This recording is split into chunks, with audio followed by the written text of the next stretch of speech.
Hello, my friend, Pastor Curt here, and I've got kind of an interesting question for you today.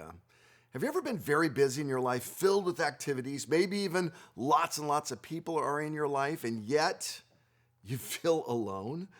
Even though you've got all these people around you and all these meetings, you feel disconnected. I mean, all of us have gone through that season of life where we're actually alone and we feel alone, but many of you know what I'm talking about. Even though we've got people around us, we still feel, well, we're alone. Loneliness is a very interesting human thing because just having folks around us doesn't mean we won't feel disconnected. And we know it's a bad thing too. That's why it makes us so nervous. I mean, think about this. You go into a middle school cafeteria filled with kids and you see that one kid sitting alone. You think, wow, that kid, they're in danger. They're not getting stronger. They're getting more vulnerable. Or talk to anyone who works with the elderly. They'll tell you if they're isolated, they don't have family visiting them, they'll get weaker and weaker. Loneliness makes us weaker. And the Bible talks about that from the very beginning. Genesis chapter 2 is where we're at. I got my Hope Scrolling book. I hope you got one of these. It's easy to get. All you got to do is go to Amazon and search for Hope Scrolling. You can download one right now. And today's devotion is just about Genesis 2. And I want you to read what we've got written in there.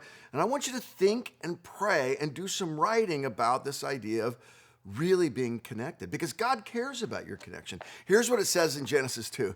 It says, "It is not good for you and for me to be alone."